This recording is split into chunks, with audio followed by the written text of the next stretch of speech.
क्या आपने कभी एक पल के लिए भी सोचा है मृत्यु के उस अंतिम क्षण में वास्तव में क्या होता है?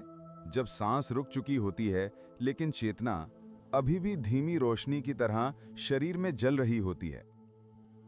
जब आंखें बंद हो जाती हैं लेकिन देखने वाला अब भी देख रहा होता है।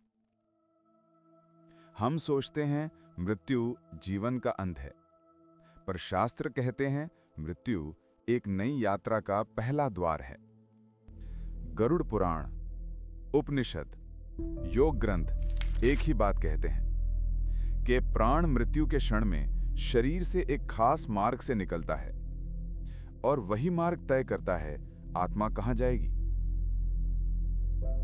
कुछ प्राण नीचे की नाड़ियों से जाते हैं, कुछ बीच से, और कुछ बहुत ही दुर्लभ आत्मा हैं ब्रह्मरंध्र, सहस्रार, तीसरे नेत्र से निकलती हैं।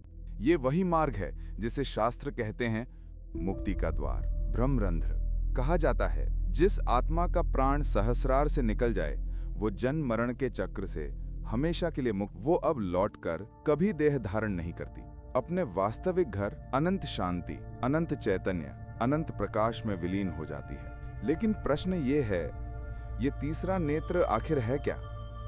प्राण वहां तक जाता कैसे है? और क्या कोई साधक अपना अंतिम क्षण स्वयं नियंत्रित कर सकता है? आज आप उसी रहस्य के भीतर उतरने वाले हैं जिसे हजारों वर्षों तक केवल ऋषि, सिद्ध, योगी और तंत्र साधक ही जानते थे। मृत्यु के क्षण में चेतना की वास्तविक अवस्था। मृत्यु के समय सबसे पहले इंद्रियां बंद होती हैं, दृष्टि धुंधली, शब्द दूर, स्पर्श समाप्त, परंतु चेतना जागृत होती है। ये वो क्षण है जैसे भीतर कोई दीपक अचानक तेज हो जाए। योग शास्त्र कहते हैं मृत्यु के कुछ सेकंड पहले मन अपने पूरे जीवन को एक ही झलक में देखता है, एक फिल्म की तरह। यही दर्शन तय करता है प्राण ऊपर उठेगा या नीचे गिरेगा। प्राण के 5 रूप और अंतिम क्षण का रहस्य। हमारे भीतर 5 प्रकार की प्राण ऊर्जा काम करती है: प्राण, अपान, समान, व्यान, उदान। मृत्यु के समय इनमें से सबसे महत्वपूर्ण है उदान वायु। ये वही शक्ति है जो प्राण को ऊपर खींचती है। अगर उदान जागृत है तो प्राण सहस्रार की ओर बढ़ता है। अगर मन भारी है तो प्राण नीचे की नाड़ियों में गिर जाता है। इसलिए कहा गया, जैसा मन वैसी मृत्यु। नाड़ियों का रहस्य। योग ग्रंथ कहते हैं हमारे भीतर 101 मुख्य नाड़ियां होती हैं। इनमें से एक ही नाड़ी सीधे सहस्रार की ओर जाती है। इसी को कहते हैं देवयान मार्ग, देवों का मार्ग, मुक्ति का मार्ग। बाकी नाड़ियों से निकला प्राण आत्मा को पुनर्जन्म या निम्न लोकों में ले जाता है। तीसरा नेत्र, आज्ञा चक्र। तीसरा नेत्र कोई रहस्यमयी आंख नहीं, ये वो बिंदु है जहां चेतना मैं कौन हूं का अंतिम प्रश्न पूछती है। यहां साधक ये जान लेता है मैं शरीर नहीं, मैं मन नहीं, मैं विचार नहीं, मैं वो हूं जो इन सब को देख रहा है। यही जागृति मृत्यु के क्षण को बदल देती है। यहाँ प्राण ऊपर उठने लगता है और सहस्रार का द्वार खुलने लगता है।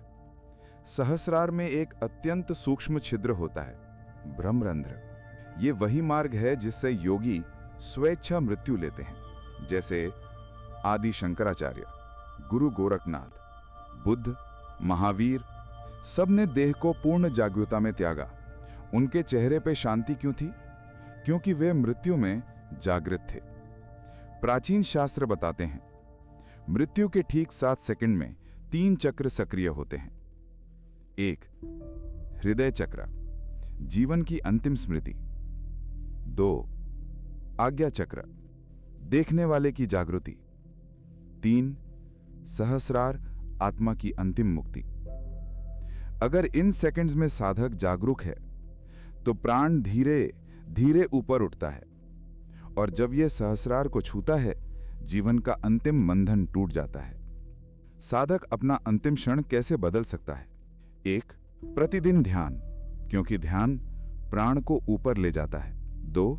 मृत्यु स्मरण, माइंडफुलनेस ऑफ इम्पर्मनेंस। ये भय नहीं पैदा करता, जागृति पैदा करता है। 3. मन को हल्का करना, क्रोध, लोभ, भय प्राण को नीचे खींचते हैं। सत्संग, मंत्र, नाम स्मरण। अंतिम क्षण में जिसका स्मरण होगा उसी से मार्ग बनेगा। मृत्यु अंधेरा नहीं है, ये वो क्षण है जब शरीर गिरता है, पर आत्मा उठती है उस रास्ते पर जो तीसरे नेत्र से शुरू होकर ब्रह्मरंध्र पर समाप्त होता है। और उस अंतिम क्षण में सिर्फ एक ही चीज साथ जाती है, आपकी जागरूकता। जो उस क्षण जाग गया वही मुक्त हो गया।